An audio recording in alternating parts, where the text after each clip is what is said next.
Hi,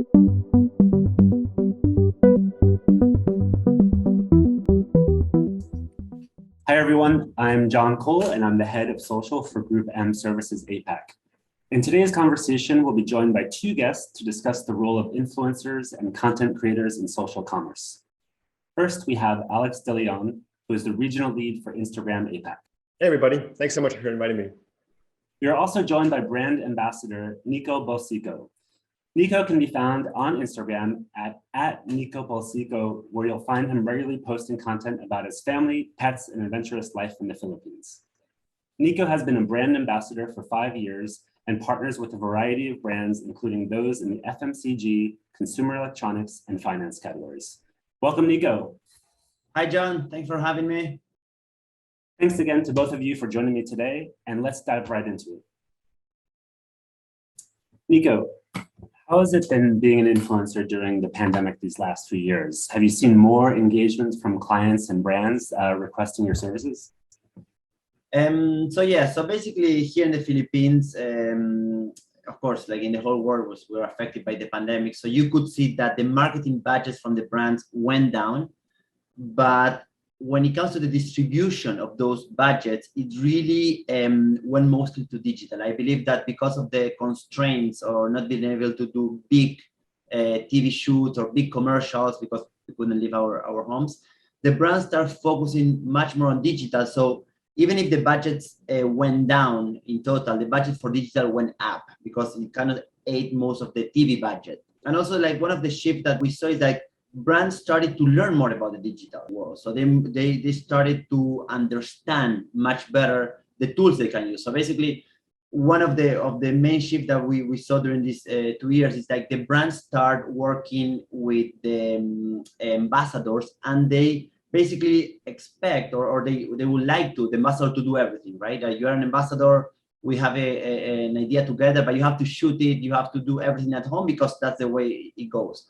And they saw that they can invest their budget much more efficiently because with the same amount of money that they were spending in a BTV commercial, we created 10 to 15 different contents on digital.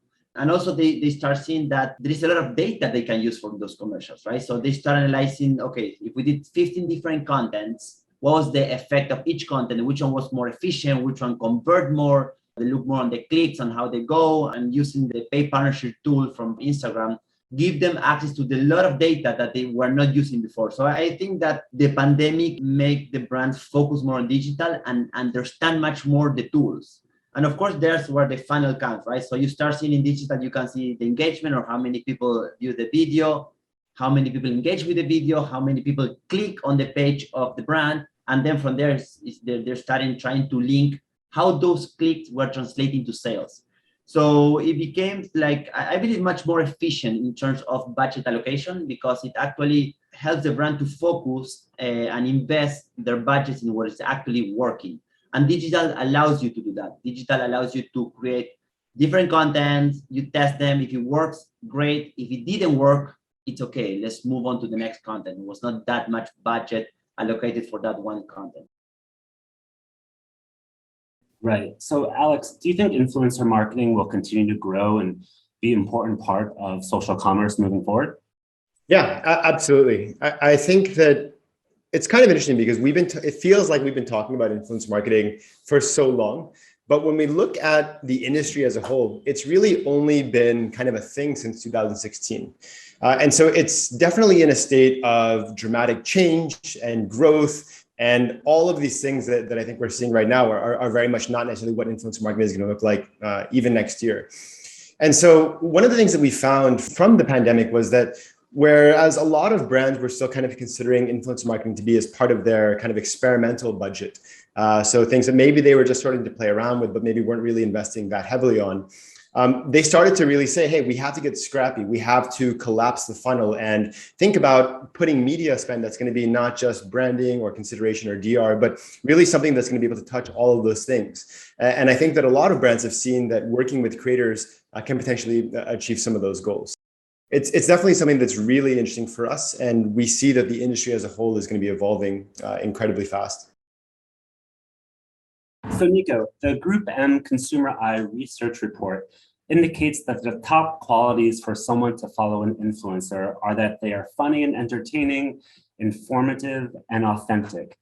Does this resonate with you? And is it something that you consider when working with brands and developing content to post on your social channels?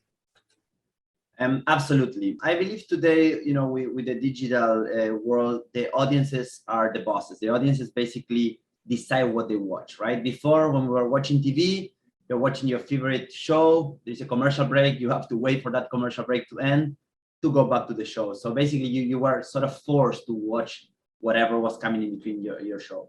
Today, digital gives so much decision power to the viewer, right? You can decide what to watch, when to watch, and it's just a swipe up or a swipe down. So I believe that you need to understand your audience. You need to understand what they like.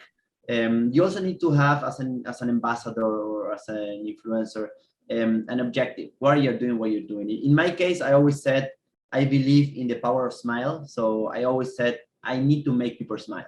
Sometimes you're having a bad day and you see something that makes you smile and might change that day, right? So it's like, I'm not trying to change the world. It's just, one smile at a time. So I always keep that in mind, that if I put content, branded or not branded, out there, it should be content that is worth the time of the audience. I really respect, and I always feel honored to be followed by the people. Like, people is following you, people is giving you your time.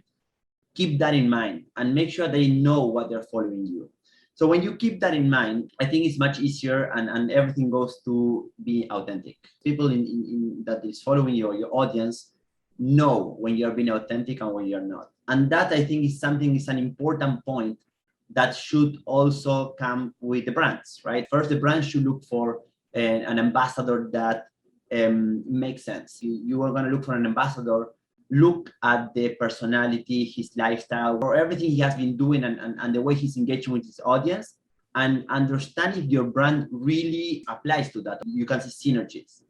On the ambassador side, should be the same. Make sure that, of course, when you're an ambassador, it's income at the end of the day. So sometimes you cannot be too choosy, right? But I believe in the long term, it's always best to choose brands that you are comfortable with, and brands that you can represent in a proper way, that you don't need to be forced to represent. It's like a brand that maybe you're not using that brand, but it's a brand that really applies to your lifestyle. And I think that's where the partnership and the synergies come across. And I think that's where both brand and ambassador should focus. Because at the end of the day, if you're trying to communicate something and you're not authentic, you're not yourself, your audience will know, right? Your audience follows you because of who you are, or because what you're communicating. And of course, can be because you're funny, or can be because you're informative, can be because you're good at cooking, can be for whatever they're following you.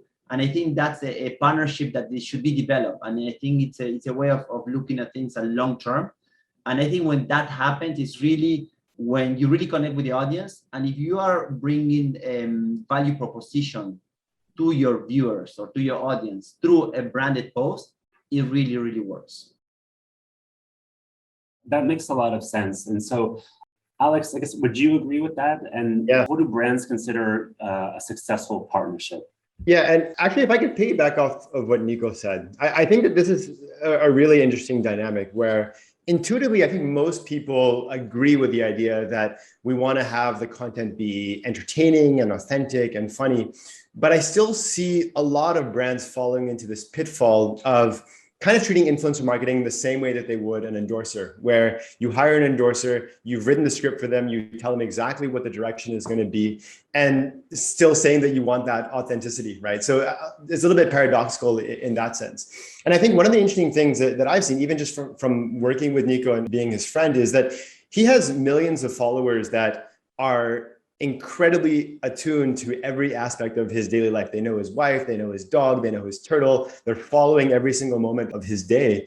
And so when you have this kind of experience where it feels like super forced, it's a brand, it's front and center, it's not scripted in the voice that he normally speaks in, then his audience is really sensitive to that. And so I think it's one of the things that the brands that I've seen that are most successful with their influencer marketing are kind of understanding that dynamic, that this is not necessarily an endorser, but it's someone that is a collaborator with you as a brand that's going to represent your brand and the messages that you're trying to share.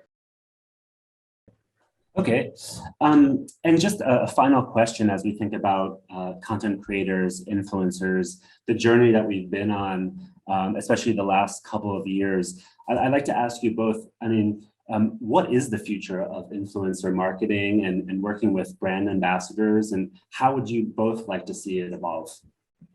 I think that there's going to be three really important things for an industry moving forward. We're going to get there. I think it's just a question of how soon that is. The first one is on transparency. One of the things that we saw when influencer marketing was first starting to pop up was that it was very much in the shadows, where brands were kind of seeding their product and then they weren't asking the influencers to disclose, and then hope that it sort of went under the radar of the followers of those content creators. And what we've seen is that actually consumers want that transparency. They want to know when something is a paid partnership, and they're open to it as long as the content is still presented to them in a way that feels authentic to the voice of the content creator. And the second thing that we're going to see a lot of, and this is maybe almost the most important one, is this idea of measurement. What we've seen in the past is that too often brands were relying on proxy metrics. They were saying that we're going to hope that our number of likes and organic reach and engagement rate were able to translate to some sort of business impact. And generally what we're seeing across the board is that that's one of the main reasons why we've introduced this product that we have called branded content ads, because it allows you to use that authentic creative from the content creator, but then boost that like you would any other ad. And you can actually measure the true business impact and the return on ad spend of your influencer marketing that way. So I think that that's the second thing.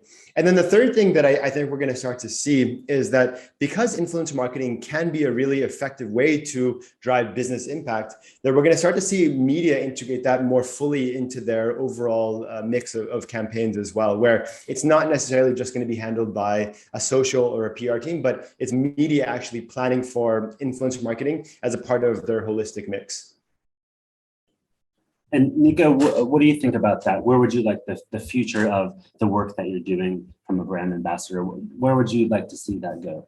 Yeah, I think I couldn't agree more with Alex. I believe, this is ecosystem, right? That where there are different players playing different roles, right? You have the brand, of course, it's basically the client, is who we're working for, and we're trying to maximize, can be sales, can be brand awareness, whatever the objectives are. Then you have the agencies that, are doing, so many moving parts. Can be PR, can be content creation, can be online marketing. There are many things. And then you have also the influencers. In my opinion, those three should be very, very connected in communicating all the time. I think the content should be created together. It cannot be like three different individuals, right? It should be the three of them working together in one ecosystem. And in that ecosystem, you have Instagram, or in my case, Instagram, but you have the digital world, the digital platforms, giving us all the tools that we need in order to implement that. And more important, as Alex mentioned, to measure that. And then what is the continuity of that cycle is we plan, we implement, we learn from the data, we reduce. We plan together, we post it, we get the data, and we see what it was good, what it worked, what it didn't work, and we redo it. And with that, you become more and more efficient. I think that's one of the ways where we're gonna go. Like, I believe that brands are understanding that they need to get the ambassadors involved, because at the end of the day, they are the one communicating. And the ambassadors should also be open or be encouraging to be involved, right? Because you want to be able to create the content that resonates with your audience. And that's the only thing that sometimes comes with a bit of a conflict of interest that I see from influencers. Sometimes, influencers want to maximize their views, maximize their exposure, maximize their reach. But sometimes we also need to remember we are doing this for a reason. We always need to have that objective in mind, right? Can be brand awareness, can be sales. And I'm talking about branded posts and not all the posts.